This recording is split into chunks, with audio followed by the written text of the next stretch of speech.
Hi, and welcome to Safe Space. I'm your host, the artistic psychologist. This podcast aims to end the stigma surrounding mental health, one conversation at a time. Welcome, and I hope you enjoy.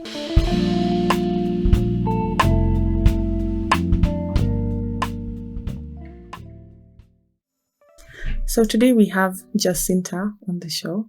Welcome, Jacinta. How are you? Pleasure. Fine, thank you. How are you feeling today? I'm feeling good. Okay, Yeah. So before we begin, maybe you can introduce yourself. My name is Jacinta Nkada Karyonga. Yes, I'm a physiotherapist by profession, and I'm also majored in exercise and management of sports. Yes, as well as working in the hospital as a physiotherapist. Yes, I'm a mother of 3. Yes, so I think that's as much I can say about Okay. it. Yes. I think the only thing I'll add to that is that you're also a friend of the family, my family. Yes, I am. That's We how are I good know friends. you. Yes, Yeah, for okay. for a long time. Yeah. And you've also you. helped me with physiotherapy. Thank you for that. Okay. Yeah. So it's fantastic to have you here today. Thank you very much. So we're collecting stories about COVID and the Yes, pandemic. That's why I have you here today. Mm-hmm. And just to begin, could you take us back to when the pandemic began here in Kenya, back to, I think officially it was around March 2020. I don't know when it was for you, that because you're in the medical field, when you started getting wind of the pandemic. Do you remember that time? How was it for you? I remember when it was announced, we thought that is something that is going to remain outside the country, but that's our country, Kenya. But eventually it got to us. And when the first case was identified in Kenya, it was announced. I remember I was in the hospital working, was about to start my leave, annual leave. It was announced by the president that is going to have a lockdown. That very day I was working. So in the evening we went home. There was a very bad traffic jam. People just got locked on the road, but somehow I managed and got home. So the next day we were told, there was again all the other workers report to work, whether you're on leave or you are starting, you cancel and you got back to work. We went to work and there was a lot of fear. People were scared. Patients were not coming. And even to end on that, I work in a mental health hospital, a national mental health hospital. So many of the patients had to be discharged to go home, okay, because of the pandemic, and wait for especially the very severe cases. We just wait. Others were just gotten to go and do the tracking of the cases that had contacts with the people who had COVID, or the people who had who were suspicious that they had contact with people with COVID. So every other day was an anxiety. Patients never used to come to the hospital, especially the very severe cases. And then there we were. We had to dress in a certain way that was very uncomfortable for us, because sometimes we used to dress with the plastic. We were given even plastic garments to put on top of what we had. Then we were even advised to change, quite often. Even the screen to screen our faces, but I tell you, it wasn't very comfortable.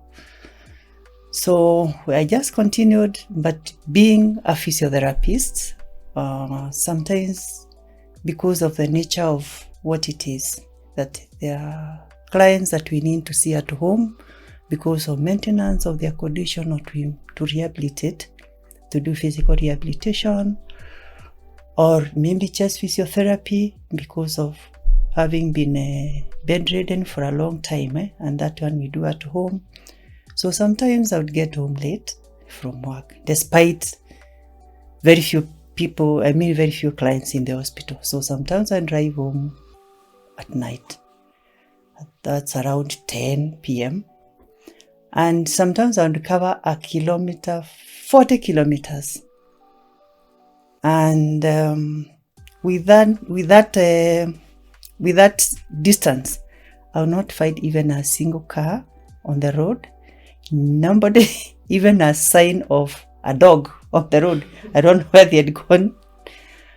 Or sometimes I would even feel the strength of the wind because I'm on the road alone. And I just wish and long to have that traffic jam that we used to cry, at Vienna traffic jam. So I started now missing the traffic jam on the road. The one we're complaining about now. Yes. So sometimes I would even drive and get halfway and I start wondering, is everybody dead? That I can't see anybody on the road.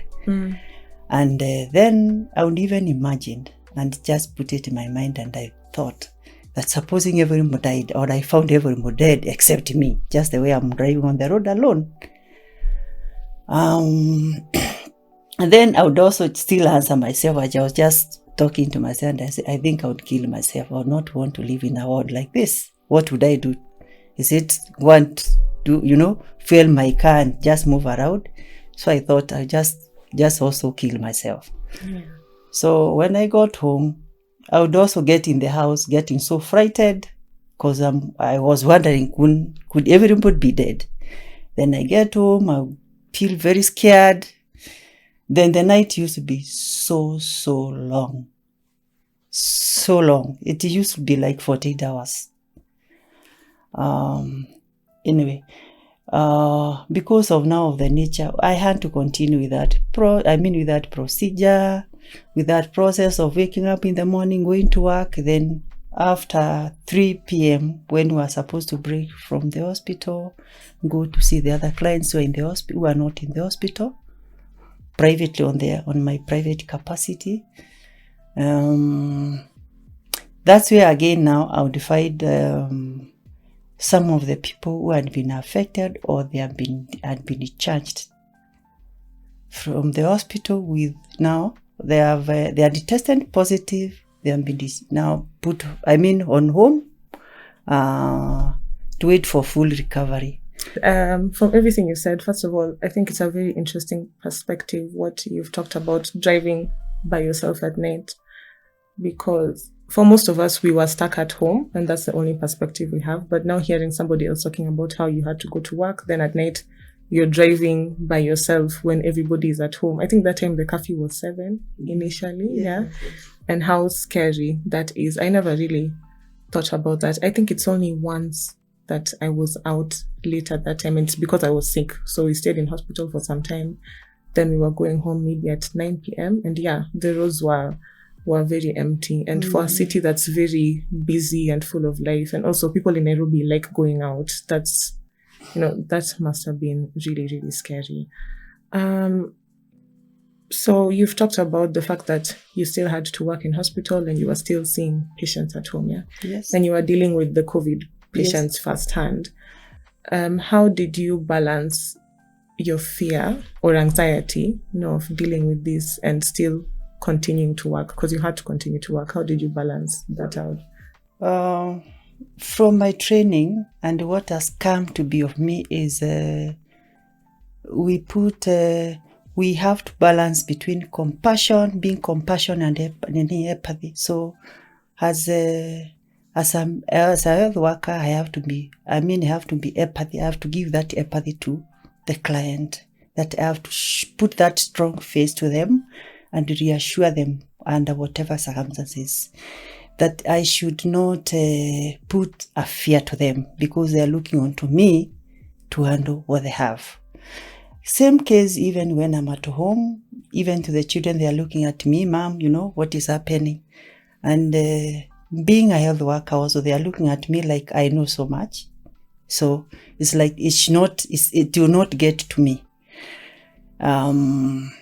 Again, driving at night is because when there was the lockdown, the other workers, those were essential services, were exempted. That's why I used to drive at night. Then again, during that time also we used to have online training, a lot of international online trainings. We'd encourage each other with the colleagues all over the world through online discussions, how we are handling from South Africa to North America, to North Africa and all over America and Europe, all over the world. That's how I was able to cope.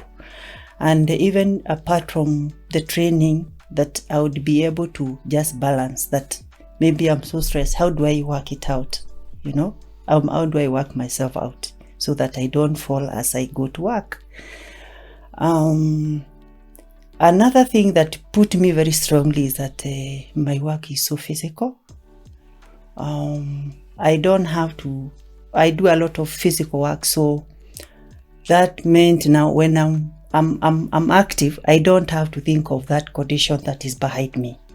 It only came to me when I got home. That's the only thing. Or when I got to my car, that's when it used to come to me, oh, there's COVID going on. Or when I'm driving and the police stops me and asks me, why are you late at this time? Then I tell them, I give them my card, my documents, then I tell them, pole sana. That's the only way I used to feel that, kumbe, there's COVID. But that's how I remained. I just continued up to the way it got to where we are today. Yeah. And have you seen any physical effects in your patients because of the disease COVID, as you work with the different patients? And if yes, could you tell us some examples? Yeah, several of them. During that time, actually, it so happened that apart from the ones that we used to have generally on the normal days, we also now had that, we had that other baggage of the people with COVID, because after COVID, they have a lot of lethargy. Their bodies became so weak because of the kind of the condition that is the COVID-19. So again, some of them, they would even give an experience where even when they are bathing, they would feel a lot of pain. They are breathing, there is a lot of pain. They just feel like sleeping. And my work was just to make them now go back to rehabilitate them and go back to their normal functions. That is improving their quality of life. And that is where now I hit the ground also running. And some patients, apart from even testing negative, they still again remained very weak. Many of them would also even get paralyzed on one side, or you find others paralyzed on the hands, then the legs are moving. Or sometimes they have a very, they are coughing, but they are not producing any sputum. So only encourage them again from training, just to improve or to minimize their pain or to manage pain. So basically, I was dealing now with managing their pain through physical means or through physiotherapy. Yeah. And all of this is after they've experienced the disease? And yes. Better. Many of them patients now that we got there that time, or the ones who are being managed at home, is after they've been to the hospital admitted. They have been tested and they are negative. So they come home again. So from there, I have to rehabilitate back them. I may have to rehabilitate them for them to get strength. Yeah. And another thing that I did just to reassure them, and again also to take care of myself and them, I had to carry my clothes. So if I have to go like 2 homes or to handle 2 clients, I had to change my clothes for every client that I had. Yeah. If I program a day and I know I have like 3 clients, that is home-based care, I would carry through 3 sets of clothes to change and make sure that I'm okay before I handle the next client. Yeah. Yes. Then many of them also had problems now with general the muscles, their muscles were aching. So again, it was a way of encouraging them. Sometimes many of them will feel so discouraged because of pain. But I had to put a strong face. Because sometimes I look at a patient, you feel like crying. And somehow you just close your eyes and, and just imagine maybe you are writing something, just to give confidence to that client, and just goes away, and we just continue. And luckily, I never lost any patient. That time all the patients that I was dealing with, I never lost any of them. Mm-hmm. They did well. Yeah, to date, they are very thankful for what I did with them. Yeah, I never lost any. Yeah. That's a blessing. Mm. And for these patients that you're talking about, was there a particular age maybe that these effects were happening to people? Was it much older people like they were talking about when the pandemic began, that it was affecting older people differently and younger people differently, or was it just all across the different age groups? It cut across. They were just being affected the same way. But people would take so long to pick or to rehabilitate fully are the people who are a bit aged. That was from age, the ones I had was from age 60 and above. Those are the ones who never picked, who are not picking fast like the young ones. Mm. Yeah. Okay. Mm. And till today, because we're still trying to deal with the pandemic, it's evolved, but we're still very much in the pandemic period. Mm. Do you still have clients who are suffering from long-term effects, or are you seeing that less and less now that we have the vaccine and everything? The people who seriously got into rehabilitation and you took it seriously did very well. Many of them had each other that time, although it took a bit longer than you would have taken with the same problem. It took a bit longer, but they recovered well. And there are also clients who I was handling who are a bit sensitive also. For those ones, I had to stop altogether. So again, they had to go back, and we had to a bit of regress, or go back. So we are starting again from because rehabilitation has to be continued. And it's a progression. Healing being a process. Again, that process also went back. So we again have to start from not from where I started, back again. Yes, yeah. I have to go back once and start from back. Yeah, especially people who have had transplant. They are very sensitive. The immunity is very low, so I had to stop those ones from attending to them. So again, now we have to go back and start like we are doing it afresh. Yeah, but for the ones who had COVID, who had to deal with because of COVID, they did very well. Yes. And throughout this period, you are still dealing with patients firsthand. Yes. Were you stigmatized maybe by your neighbors or anybody else around you because you are still dealing with patients? No. Actually, what happened is that during that time when they were starting, our government of Kenya did a marvelous job because they helped reduce that stigma when it was starting. Like they were always, saying, remember, even when there's a function, the president would announce, let's honor our health workers. They are doing a wonderful job. Every other time, the CS for health, Mr. Kagunda also announced and say, let's honor our health workers. They are doing a wonderful job. That's how it also helped in reducing the stigma. Yes, the only thing I found a bit of stigma is they would say the person working at the mental health hospital, because I work with the mental health hospital. They would say these are people who are working, people who don't have the insight, these are people who can easily be affected because their patient do not fear. But it never happened. And even the hospital, actually, we were lucky that we didn't get a case of COVID, or we didn't even lose a patient because of COVID. Yeah, we did well. Yeah, we did well. Yes, yeah. Okay, that's fantastic. That is the only bit. And were you ever afraid of seeing patients because of the disease? No, it never happened. I never got scared. The only thing that used to scare me is the attire. That those protective gears, those are the ones I used to hate. At any one time, I never got scared of seeing the patients because the government made sure that we had enough protective gears to use.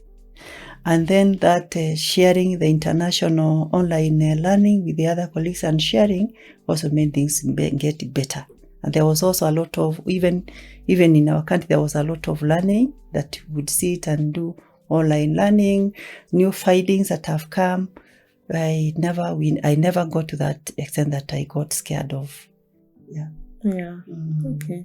I know there were stories of doctors who got so scared they even shut down their clinics, and all of that. So it's interesting to hear that for you, that's not something you really dealt with.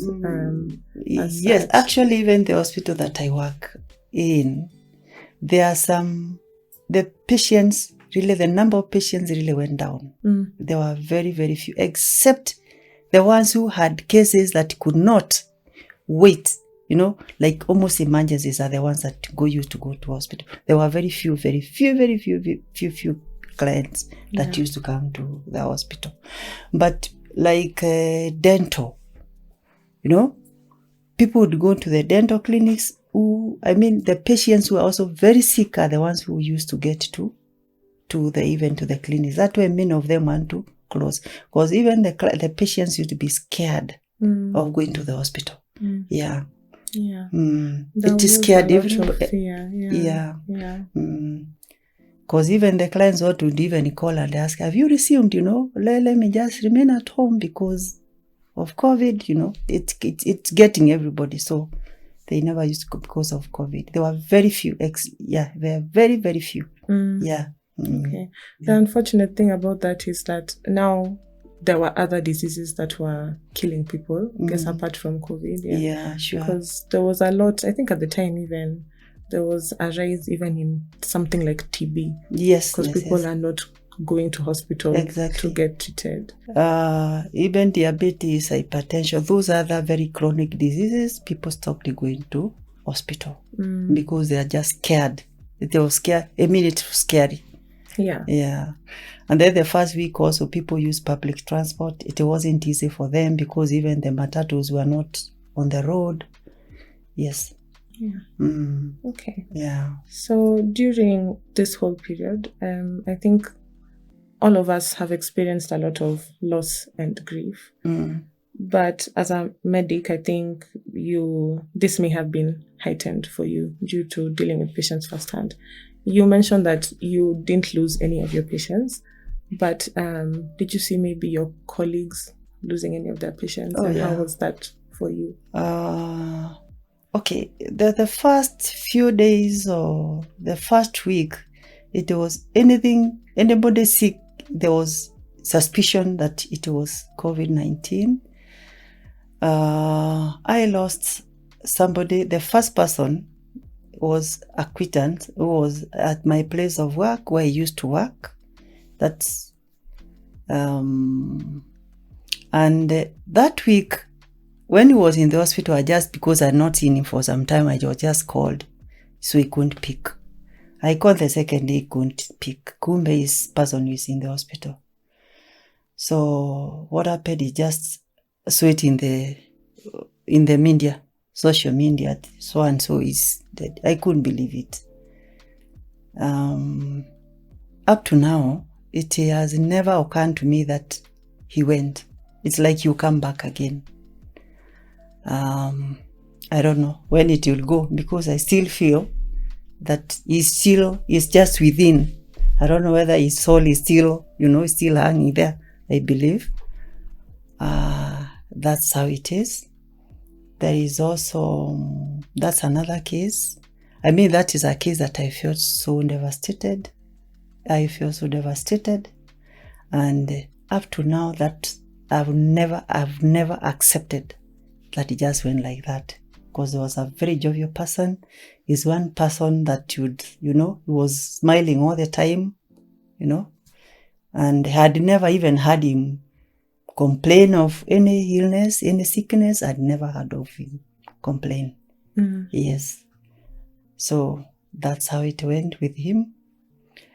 Another one is where I lost a friend who was like 62 years old, and the mother who was 85 years old.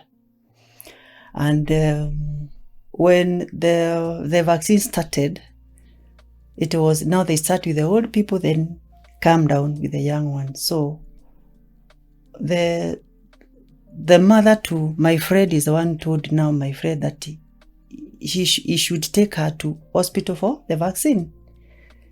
So he took her. They got vaccinated, both of them.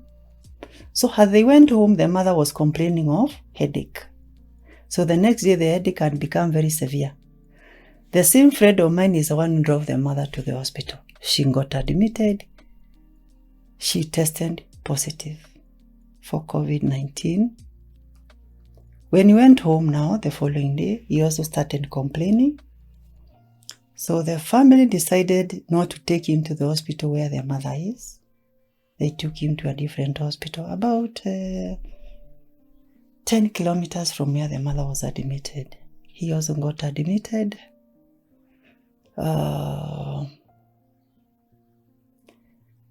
After a few days, the mother passed on. The mother passed on Saturday night around 10 p.m. He passed on the next day at 9. That was on Sunday. So, a span of less than 12 hours. That is now when it was hit me so badly. Because even the funeral, it was done the same day. Both coffins were taken to the same church and done the same day. It was very, very moving to the crowd, to the church, and to everybody that knew that family. Yeah, it was so traumatizing. I think one of the biggest struggles many of us have had during this period is the way we are burying people, especially in the beginning. We are a culture that really takes time to mourn their dead for most of us. So, and even take care of their sick. So when people are sick, people come to visit you. We spend time with you. But now, with the disease, people are being taken to hospital, they're isolated. Then by the time they're passing away, you don't even have time to do that whole mourning or anything. You have to bury them within a certain amount of time. Not too many people are allowed to come for the funeral. And honestly, I think for many of us, that's where the struggle comes in. Because it's like you don't even have time to accept that, this person actually, they've passed away. It's just, you're just being rushed, They're dead, bury them. Let's move on. True. Yeah, so. To me, I think, the way I think it myself personally, I would think even those families, because it happened, we didn't have a choice that time. Yeah. Is that we can still again create time where we can mourn those people. Because one thing, those people died a very lonely death. Nobody would, death is, that transition is painful, but death is not, is very peaceful. Is very peaceful. I would suggest that maybe those families concerned really, they would maybe even set out like a week for people to mourn. Because those people went very lonely. If they were in the hospital, they were isolated. Even at home, once it's known is positive, is COVID-19 is positive, they got isolated. And nobody would wish to die a lonely death.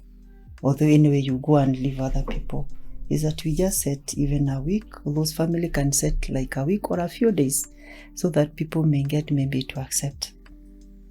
That's how I would, yeah, that's how I would wish it to be done. Yeah, because there are things that you really, keep on coming to your mind for a long, long, long time. Yeah, because one thing, even the family or even the immediate family may not have been involved in the funeral, the funeral rites. They were not given that right. And if I feel like this, the way I feel, I just imagine what of that immediate family, that of that person, or maybe the wife, the children, how do they feel if I feel the way I feel? Because some of them were buried or was done when they were in the hospital. So it's really, again, it also leaves a very big gap which need to be, to be filled up. Yes. Okay, I agree with that. I think that would be a great idea. Yeah. And did you get sick? That time? Yeah, I got sick. Yeah, with COVID? Yes, I did. Yeah, how was that for you?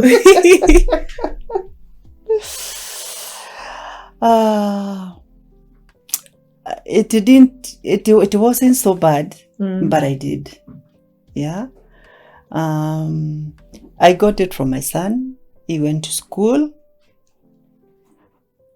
He is in the university, in Jomo Kenyatta University. Then he came back and, just remain in the house. Just keep quiet in his bedroom. Then I'd ask him, what is wrong? You didn't tell me anything. He was only taking sodas.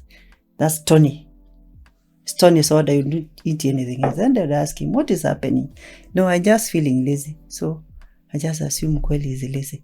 Then sometimes you'll go for painkillers. I ask him, what is wrong? No, I'm okay.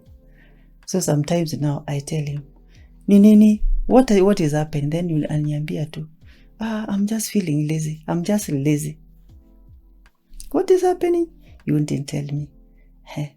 Wait about, I think, about a week later. So it was in the evening, I started shivering. In the night, I felt so sick. The blanket would touch me, I feel pain. Yeah. So I wake up like I'm going to the washrooms. I'm feeling too weak, like I don't have the energy to then go to just walk from the bed to the washroom. So the next day, he also came now to my bed and they asked me, what is happening? I'm not feeling well. So he touched me and said, hey, you having fever? You make sure you go to the hospital. No, I'll be well. You have to go. So the children forced me to go to hospital. But even moving from the house to the car, I didn't want anybody to touch and just lie on, in bed and just stay there. So I took about 3 hours to prepare myself to go to hospital. I went. Okay, that time they just looked at me. They said, it's okay, you're okay, you'll be well. Maybe this is a cold. I went home. Took the medicine. I didn't feel like even taking that medicine. When do I feel like take anything, I am also looking for that sonda. Stony. I don't know what that stony. I don't know what was special in that soda. So after 2 days, my children told me again, you have to go to hospital. I didn't want them to hear. I didn't want to hear anything like going to hospital. So again, Antwerp came out, went to the hospital, got tested, waited. Of course, the results was positive. But to me, what I would feel from even the medicine now that I was given, it is a pain that even washing my hands was painful. And I didn't have an engine even to, even a fly would even touch my face. I didn't even have the energy to wave to go away. So I was feeling so weak. And Sonda, the stony Sonda, that is what did wonders to me. And I remained in that state for about 2 weeks, feeling that weak. My son recovered, he would always tell me that is how he used to feel, the way I was feeling. But they kept on reassuring me. Of course, they never isolated me. We just remained interacting until I was well. I went to hospital, I tested, it was negative, but I still continued feeling weak. Yes, very weak. And during that time, I was not able to see my clients. But what I did, I also never diverged that information to them. When I tested positive, negative, I resumed my duties as well as usual. I never told the patient because I knew they would get scared. They would get worried. I never told them. Yeah. So I recovered, picked well. Even doing exercises in the house was also a bother to me, despite knowing the wonderful good things that exercise can do. I didn't have the energy. So even when you tell people I do press-ups, do sit-ups, even raising your hand, my hand was a problem. So I know that now this is what clients feel when I tell them to do things and they're in pain. Yeah. So I say, I think sometimes things happen so that maybe one can understand what the other person is feeling. Like you put yourself in his or her shoes to feel how they feel. Yeah, God works in different ways. And I believe that time I got to understand how my clients were feeling. Yeah, the ones who had COVID. That's beautiful. I'm sure that even made you a better physiotherapist. Yeah. To your clients. Yeah. But 2 weeks, you're lucky. When I got sick, it must have taken maybe more than a month for me to get my energy back. Yeah, my energy just completely depleted. It took me a while for me to start feeling like myself. I think what kept me awake, that strength is because all the time, because I got March, I think 3 months of 4 months after the first case was identified in Kenya.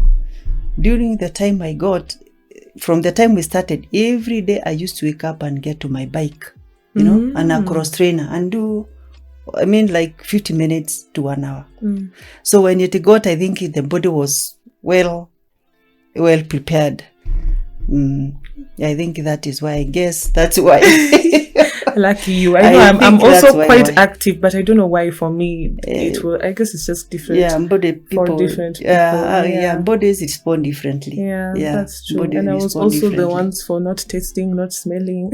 I also didn't have the smell. I didn't have the smell. Okay, I had the smell, but I couldn't taste the taste. I couldn't feel the taste. Yeah. And then apart from the pain that I used to feel all over my body, nothing else I would feel. I wouldn't feel anything else. So in what other ways has the pandemic affected you personally? I'm a very active person in sports. So I work with the youth in the sports, in different sports activities to improve their performance and managing injuries, to maintain rehabilitation of injuries, sports injuries. So it also sports activities and to stop altogether. So that one also made me now, I wasn't feel like that I was getting to my potential that I should be doing at any one time. Another thing is that every evening I had an activity to do all the time. Maybe meeting friends, you sit somewhere, we chat, or visiting friends, you sit over the weekend when I have my off. That one, and also had to stop. Even going out with my children, in places, that one stopped. So those things really affected me because whenever I'm free, I want to remain in the house. Again, even going to see relatives up country, especially my parents, They are old. I couldn't go to see them. Actually, I took like 1 year going to see my parents. Because I said, I never know, maybe I could be sick and I hear that, or maybe I've transmitted to them that condition, or I've infected them. And I also knew they were also very worried of me, because they knew my kind of work that I do, and they used to call me quite often, and they also reassure me. My mother, I remember even one time my mother told me to leave that work. I can't just leave it. Just pack and come home. Just pack and come home. But I told her, let me think about it. We are safe. I reassured her. But she told me, because I'm a stoic person, that I could be cheating her. Maybe I'm in trouble. But I kept on reassuring her. Yeah. Okay. That's very sweet. But what I missed most like is the sports part of it. Is what I missed most. What I missed most. Yeah. Okay. Yeah. And what has been giving you hope throughout this period? That even from what I've read, even in books, is that nothing comes to last. And especially when I waited the first week, I said, kumbe, we are still alive. I wake up in the morning, kumbe, a week is gone, a month. I said, then we are not dying. If we haven't done the first 1 month, the second month, we are not dying, So then now I just got to accept that this one is going to remain, is that we need to just to know how to deal with it. That was it, yeah. Okay. Yeah. Then again, there are also diseases that we read, which is in history, that many people do not know what it is. That's what also made me believe that even COVID-19 will go. Like that, one of them is leprosy. There was a time leprosy was there and it used to clear people. I remembered when I was a student doing a project on leprosy. So we went to an hospital where there was leprosy patients only. And when we read from the history how patients used to be treated who had contracted leprosy, they used to be thrown away. Yeah. They used to be thrown out, for them to die. The ones who survived. And I said after it got to a point where they will be cleared. I mean, where did it also go? Just the way just the way leprosy went. And that's how it went. And also when vaccine came and they were told to go for the vaccine, many people were very skeptical about it, that maybe this could be a way of just calming down the storm, or just, But we went for the vaccine. It did well. And also, of course, the cases went down. And that's how that's how it went. And now when the lockdown went, patients started also streaming back to the hospital. Life just has gone. It's almost back to where we were. Yeah. But then when it was starting, it wasn't easy. I never thought that we'd be back on track where we were. Yeah. It was very difficult. Yeah, to believe that it would get there. Yeah. Okay. Yeah. But I believe my work has played a very big role, because it is a profession where you don't have to sit down. You don't sit down. You're always active. And when you're active, you have to one has to think of what to do next. Not just something that you think of doing and just do. It has to be evidence-based. Yeah, I'm doing this because I expect these results. So one has to use the brain and the skill to get the results. So I think that one also gave me the strength to move on. Yeah. Okay, beautiful. Thank you so much for sharing all of that with us. Thank you. Yeah, I really appreciate that you agreed to do this with me, and that you've shared all your stories with us on the podcast. Yeah. I'm sure many people will benefit from everything. Thank you. Shared. Yeah, I'm humbled also to share. Yeah, it was an experience, but it is over. Yeah. Okay. But what remains still, this is, I wish, I don't know how those families feel, that maybe they would go in a way so that at least one member could even light a candle in their honor, because we didn't honor them. We didn't have otherwise, you see. Yeah. Okay. So to wrap up, I usually ask my guests a bonus question. Yeah. So I have these cards here. Could you kindly just pick one? Just pick anyone and then hand it to me, and I'll ask you the question. Don't look at them. Just pick whichever one you want. Okay, number 2. If you could go back in time to right before the first lockdown or curfew was put in place, what's the one thing you'd change and one thing you'd keep the same? Keep in touch. I would still keep in touch with the family and friends.